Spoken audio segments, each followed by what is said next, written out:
Le vol en parapente est le moyen le plus simple et le plus facile qui permet à l'homme de voler.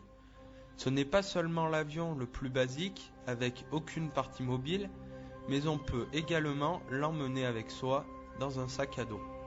Aujourd'hui, les parapentes sont suffisamment performants pour pouvoir rester toute une journée en vol, ou même parcourir quelques centaines de kilomètres. Ce film ne va pas vous apprendre comment voler avec un parapente, cela vous sera enseigné dans les écoles. Mais vous montrera comment voler en meilleure sécurité en vous montrant comment réagir dans les situations les plus extrêmes.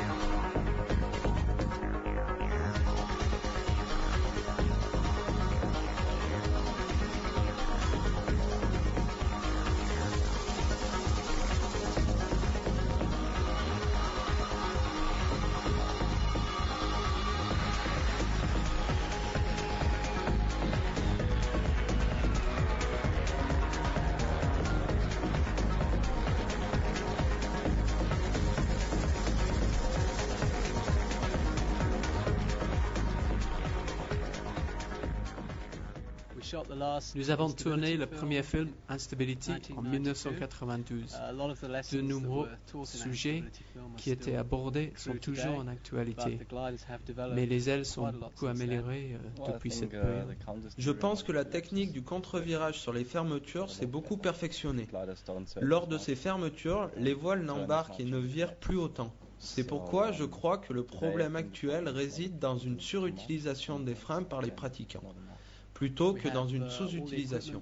Ici, nous avons tout l'équipement pour tester les voiles en toute sécurité et pour démontrer les propos de ce film. Chaque pilote vole avec un gilet de sauvetage.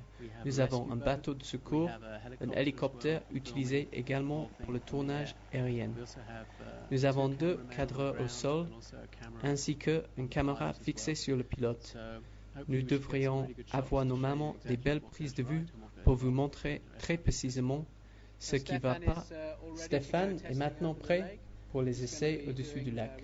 Il va exécuter quelques manœuvres radicales qui doivent être faites en toute sécurité. Cela implique des vols à l'altitude élevée au-dessus d'un lac, dans une aérologie calme.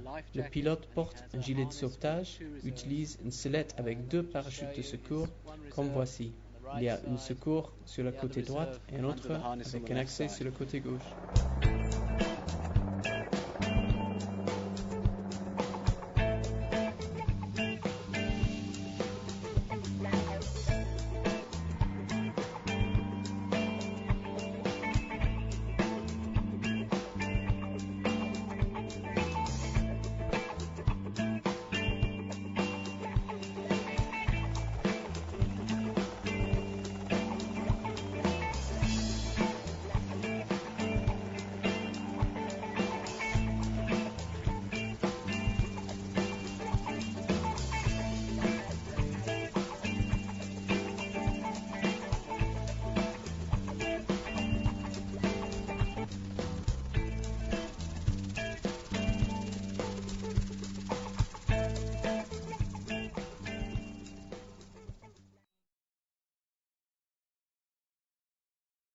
Les fermetures asymétriques sont les incidents de vol les plus fréquemment rencontrés.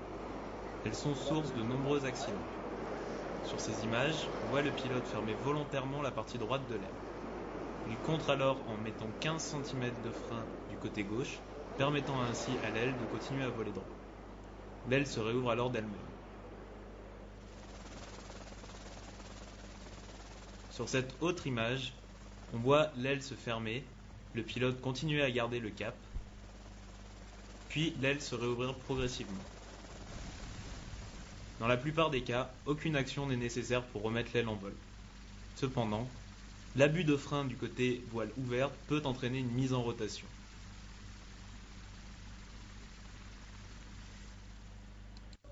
J'ai remarqué en faisant ces tests que 10 cm de frein de contre suffisent.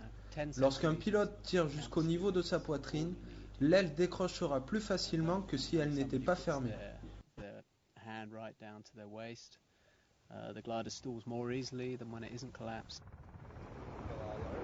Ici, vous pouvez voir un pilote dont la voile se ferme à 70%. Il contre le virage en tirant environ 15 cm de frein du côté gauche. Si ce contre est trop important, il peut en résulter une perte de contrôle.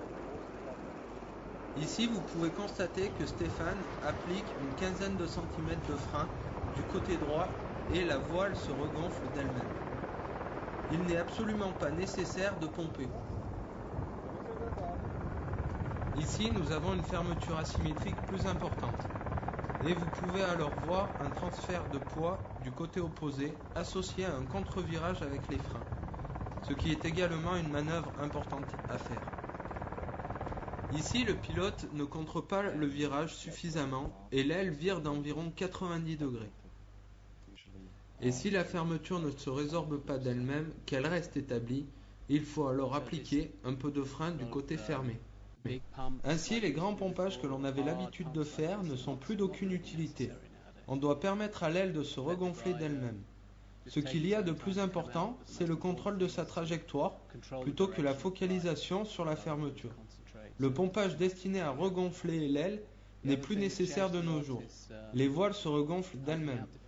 Si vous stoppez la rotation immédiatement, la voile se regonfle quasiment instantanément, avant même que vous ne perceviez la fermeture.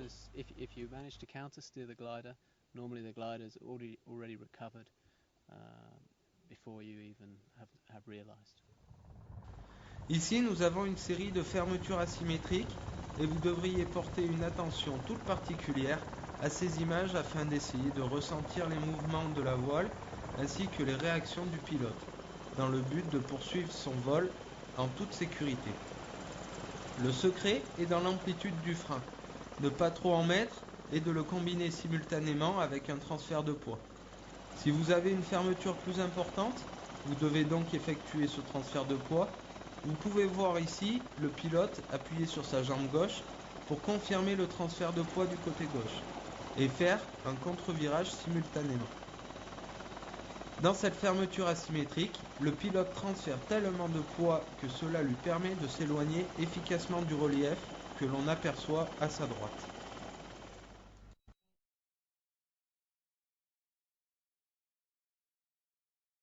La cravate est la pire de toutes les formes de fermeture. La voile se prend dans les suspentes et ne peut s'en dégager. Vous pouvez constater que dans certaines situations où survient une cravate, la voile n'entre pas en rotation brutale dans les 5 premières secondes environ et vous avez le temps d'appliquer un peu de frein pour contrôler la trajectoire. Mais si rien n'est fait, la vitesse s'accroît, la voile entre dans des 360 engagés et dans une spirale plongeante, ce qui est une des situations les plus dangereuses que l'on peut rencontrer, pouvant entraîner de graves blessures. Là encore, la voile de ce pilote est emmêlée dans les suspentes. Il doit contrôler sa trajectoire en appliquant fortement du frein à droite, mais sa manœuvre est insuffisante et n'arrête pas la rotation. Ici, le pilote ralentit sa voile comme s'il voulait rentrer dans une vrille. La voile tourne, plonge, se ferme et une petite cravate apparaît du côté droit. Cette fois-ci, le pilote n'a qu'à conserver le cap et la voile se rouvre toute seule.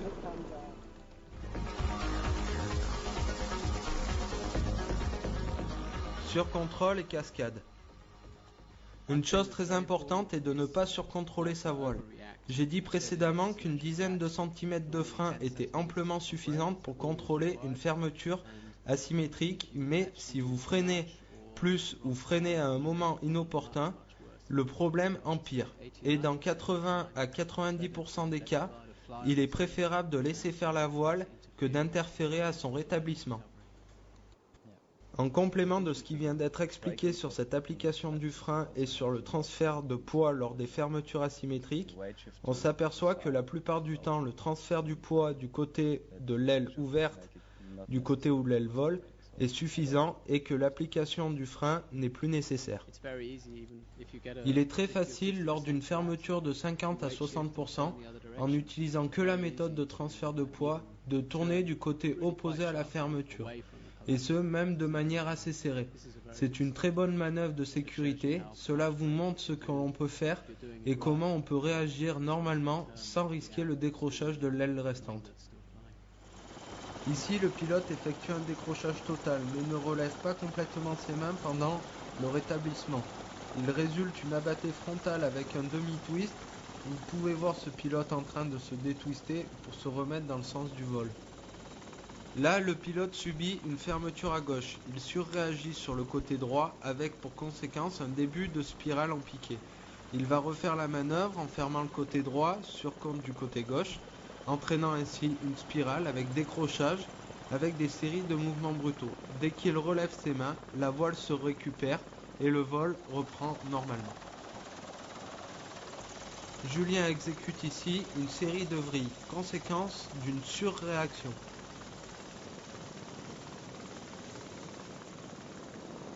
Ici, vous pouvez voir le pilote maintenir le frein gauche abaissé, entraînant une vrille. Pendant la récupération, il pique vers l'avant, applique du frein à contretemps, ayant pour conséquence un décrochage total.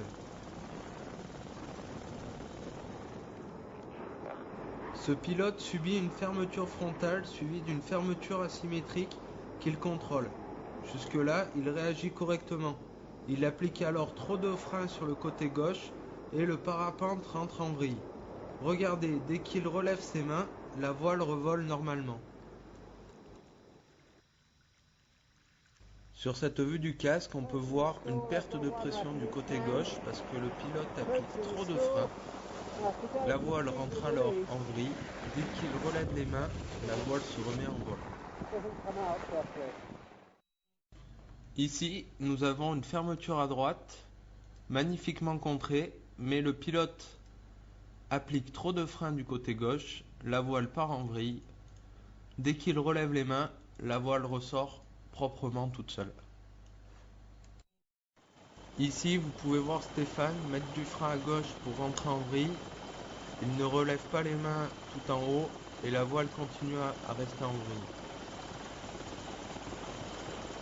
Ici, nous pouvons voir une fermeture asymétrique à droite avec un surcontre du côté gauche. La voile part en vrille, tourne,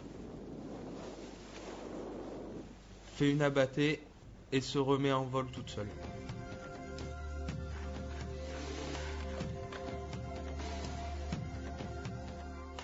Pour les besoins du film, nous réalisons les fermetures frontales en tirant en même temps sur les deux élévateurs avant. Cette fermeture a été créée par la turbulence de l'hélicoptère. Regardez l'hélico partir à gauche. Il vient juste de filmer le pilote. Mais il crée une grosse fermeture frontale. Vous pouvez voir la voile disparaître et le pilote regarde en l'air pour voir ce qu'il s'est passé. Très rapidement, en une seconde, la voile se regonfle et le pilote se remet à voler.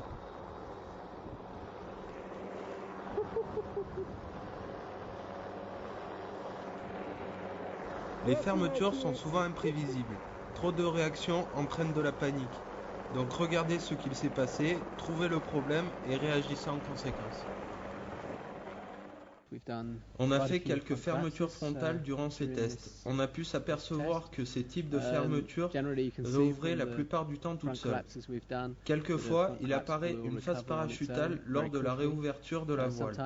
Quoi qu'il en soit, il est préférable de garder les mains hautes pour sortir de cette situation.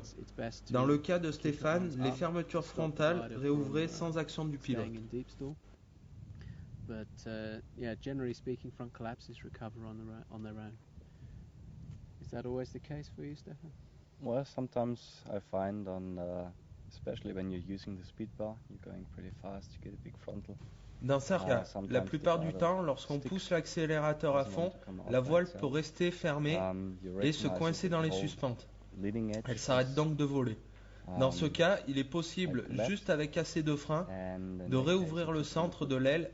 Dès que le centre est réouvert, toute l'aile se remet en vol. Le pilote doit alors relever ses mains pour garder sa phase de vol.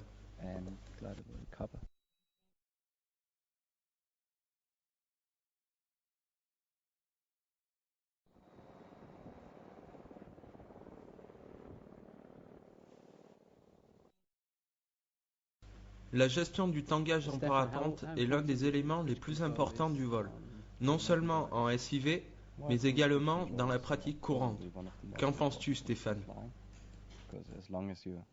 Je pense également que la gestion du tangage est une des choses les plus importantes. Tant que vous maintenez votre voile au-dessus de votre tête, ni devant ni derrière, vous restez dans une configuration stable. L'utilisation d'un peu de frein lors de vols en conditions turbulentes permet de mieux sentir sa voile. Il faut piloter en fonction de la pression. Si vous sentez moins de pression dans les commandes, il faut baisser un peu les mains pour la retrouver. Si au contraire la pression augmente, il faut remonter légèrement les mains pour retrouver une pression identique.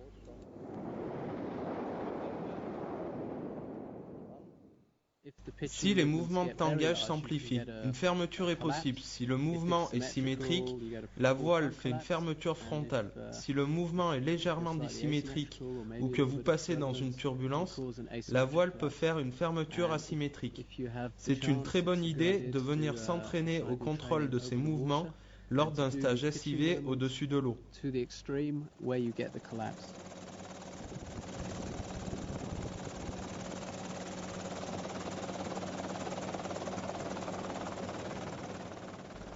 On peut également apprendre beaucoup en jouant avec l'aile au sol. En apprenant à gérer ces mouvements, ce que vous apprendrez au sol correspond à ce qu'il se passera en l'air.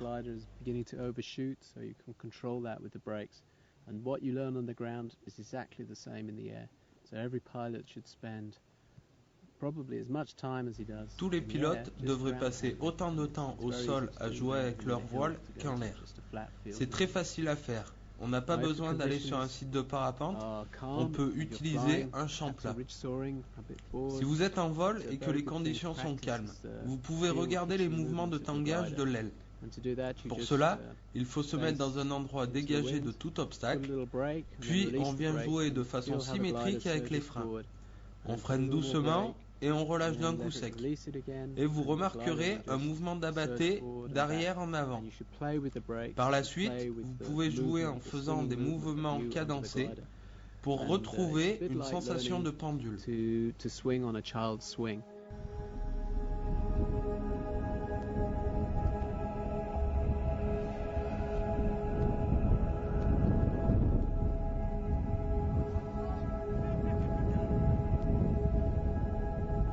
Au sol, tous les mouvements sont similaires, mais plus difficiles à maîtriser. Car lors de gonflage, nous sommes rattachés au sol, alors qu'en l'air, tout est plus facile grâce à la stabilité pendulaire de l'aile.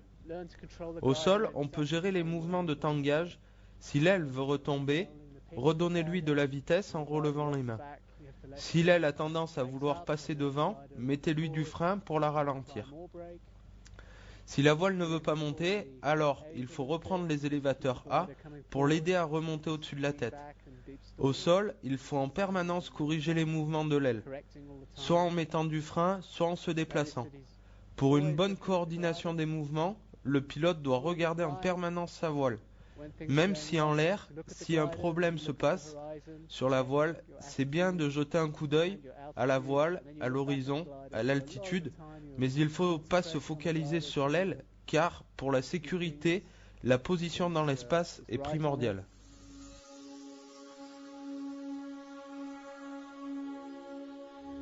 Les wing-overs sont des mouvements de tangage combinés à des mouvements de roulis. Le pilote pendule alors du côté gauche au côté droit grâce au mouvement pendulaire de l'aile. Il faut utiliser le frein au bon moment pour être en harmonie avec les mouvements de son aile.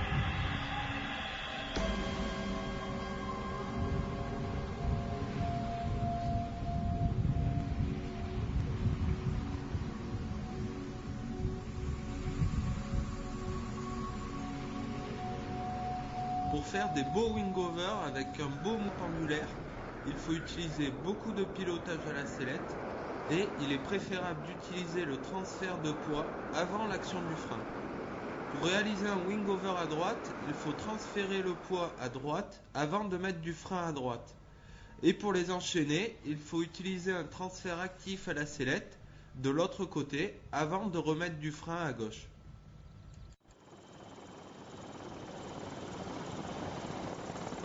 Là, c'est un mauvais wingover. C'est un wingover où le pilote n'a pas le bon rythme dans le cadencement des commandes, ce qui provoque la détente et la fermeture d'un côté de la voile.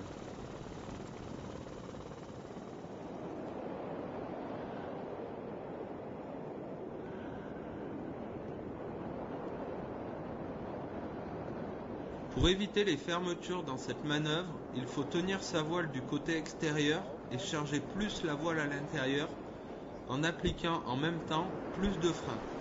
Si tu n'y arrives pas, tu peux demander à un professionnel de te donner des conseils. Ici, c'est une série de wingover avec une grande amplitude, puisque l'on voit sur ces images apparaître le sol, ce qui prouve que la voile du pilote dépasse l'horizontale, donc les 90 degrés.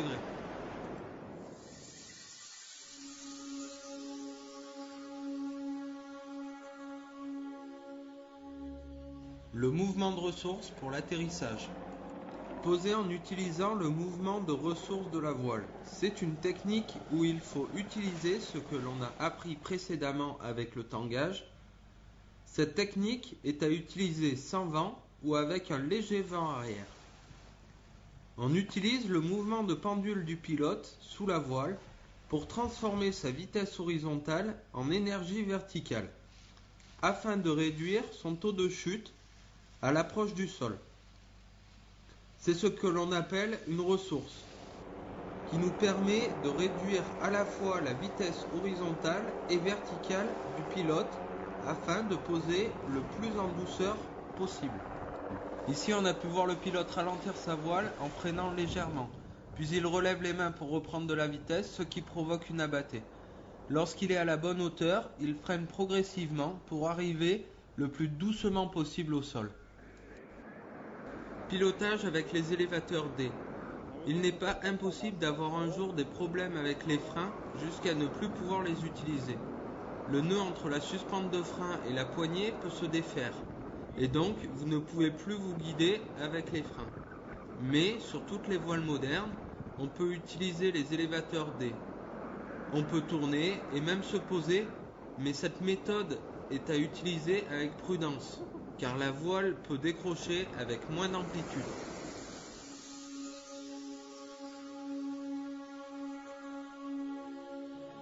Le pilote que l'on voit ici vole avec une aile de compétition qui impose d'utiliser toutes les techniques que l'on a vues précédemment pour guider sa voile. C'est ce que l'on appelle le pilotage actif.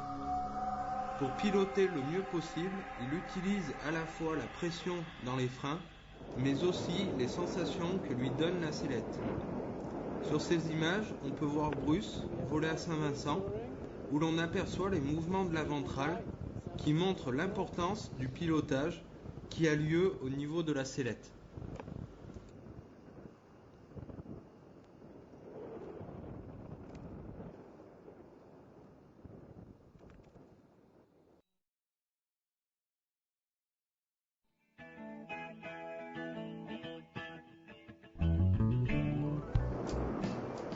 Les grandes oreilles permettent de descendre plus rapidement, mais pas aussi vite qu'avec les baies ou en faisant des 360 engagés. Faire les oreilles est une manœuvre auquel il faut faire attention lorsqu'on est près du sol, car le fait de faire les oreilles augmente l'angle d'incidence de la voile, car le taux de chute est plus important.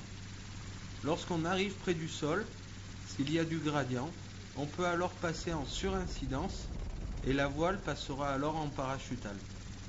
Les gens peuvent rapidement tomber de 10 mètres de haut et souvent se faire mal au dos en utilisant les grandes oreilles en approche.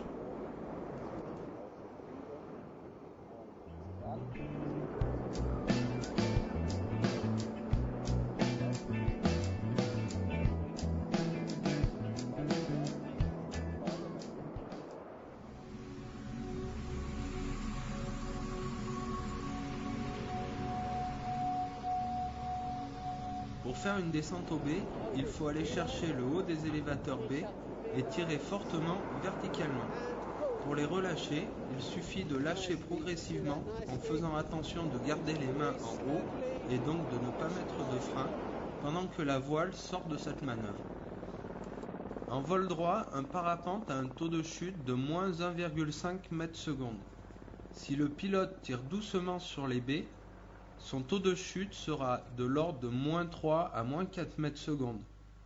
Si au contraire il tire fortement, il pourra avoir un taux de chute allant jusqu'à moins 8 m/s.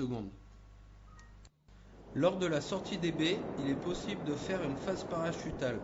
Lorsque l'on est en phase parachutale, la voile n'est pas complètement gonflée et les commandes sont toutes molles.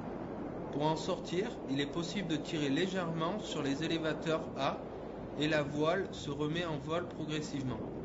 On peut voir ici un pilote qui fait les baies et qui tire les freins lors de la sortie. On peut voir que la voile décroche. Il est dangereux de contrer la bâtée en sortie de baie. Il est donc important de bien relâcher les freins lors de la sortie d'une descente aux baies. Ici, on peut voir Bruce qui fait les baies et qui ne met pas de frein lors de la sortie, ce qui permet à la voile de reprendre son vol en autonomie.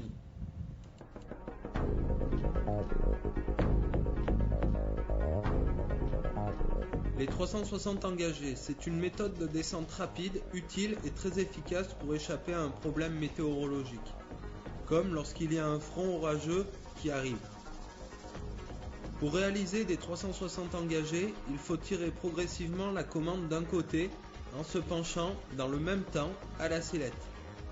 Dans cet exemple, on charge le côté droit de la voile et on accompagne le mouvement avec la commande. Au début, il faut commencer doucement et progressivement sur environ un tour complet. Si vous essayez de rentrer tout de suite en 360, il y a un risque de faire une vrille à plat et ça peut être très dangereux. Le fait d'utiliser beaucoup de pilotage sellette permet de réduire le risque de décrochage. Lorsque l'on veut sortir de 360 engagés, il suffit de relâcher le frein et d'enlever le poids dans la sellette du côté de la rotation. Mais si l'on oublie de revenir au neutre, alors la voile peut continuer en 360 engagés, ce qui est la situation la plus dangereuse à l'heure actuelle.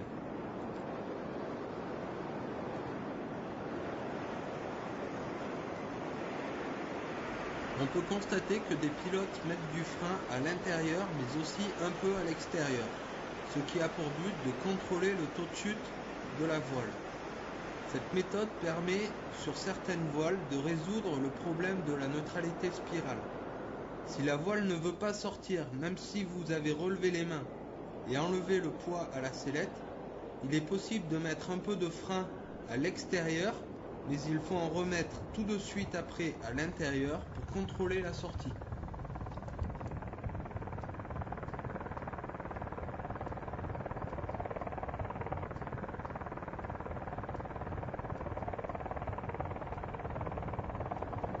Lorsque vous sortez rapidement de 360 engagés, il y a un mouvement de tangage.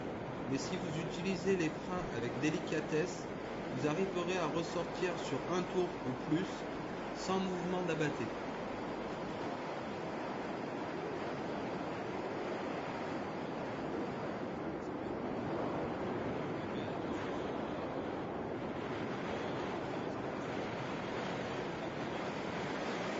La gestion du tangage en sortie est malgré tout très importante, car il est possible d'avoir, comme en wingover, une fermeture soit frontale, soit asymétrique.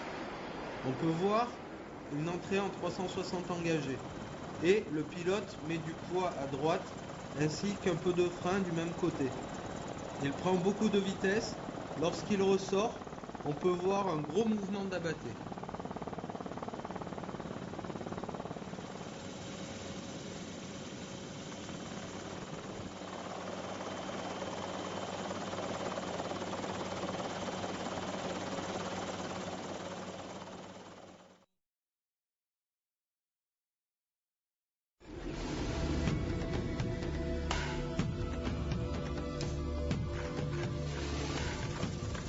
Les décrochages devraient être réalisés seulement par des pilotes expérimentés au-dessus de l'eau.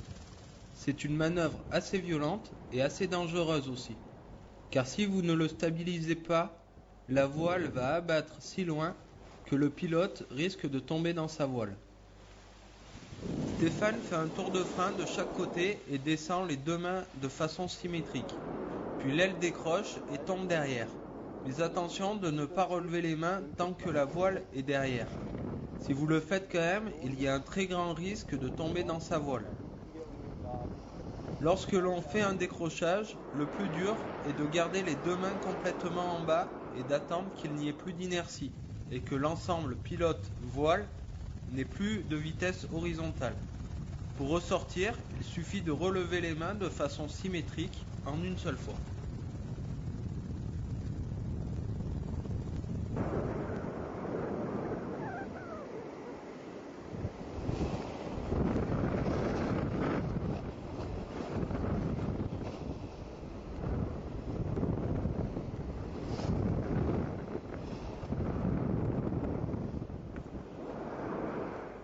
Le pilote va faire un décrochage.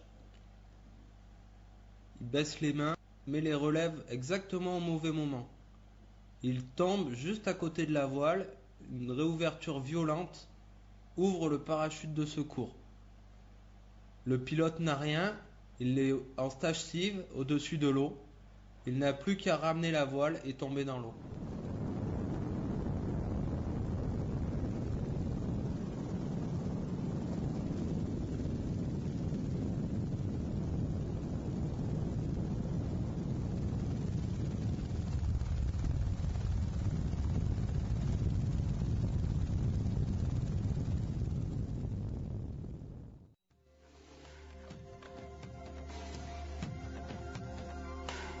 Les vrilles à plat sont toujours provoquées par le pilote. Pour faire une vrille, il suffit de mettre trop de frein que d'un côté, et la demi-voile qui n'a plus assez de vitesse décroche. La voile tourne alors sur elle-même, avec un côté qui vole et l'autre qui ne vole plus. Ici, Stéphane met du frein à droite. On peut voir la violence de la manœuvre lorsque la voile décroche. Il est facile pour le pilote de perdre le sens de l'orientation. La sortie, quant à elle, est très basique. Et il suffit de relever les deux mains. Lorsque vous sortez, il est possible d'avoir une attaque oblique avec une fermeture asymétrique.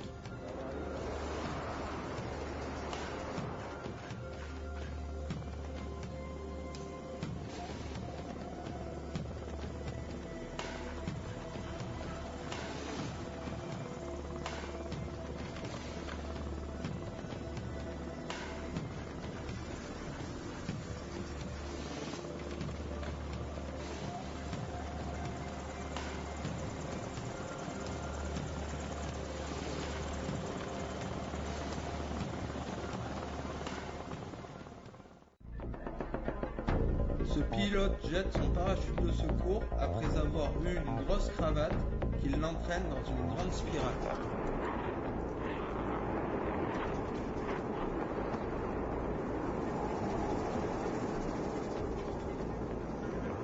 Il y a plusieurs raisons pour jeter le parachute de secours. Le plus souvent, c'est si vous êtes à proximité du sol avec une fermeture asymétrique ou une cravate, comme vous voyez sur ces images. Il y a aussi la possibilité d'avoir à sortir le parachute suite à une collision qui demande de réagir rapidement.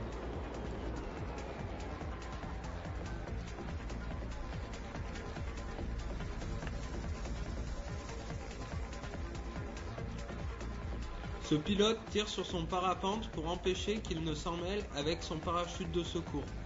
Il est possible que le parapente s'en mêle avec le parachute si le pilote n'arrête pas les mouvements de la voile.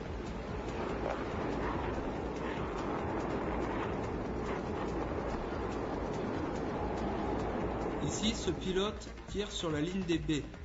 On peut voir qu'il descend avec ses deux voiles de manière stabilisée.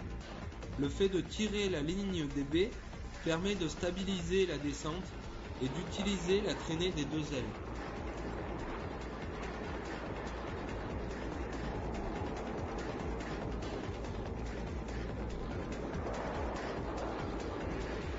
Ce pilote vole en biplace, où les deux personnes sont emmêlées dans la voile. On peut remarquer aussi que le parachute est très instable. Ils ont eu de la chance de ne pas tomber sur le voilier.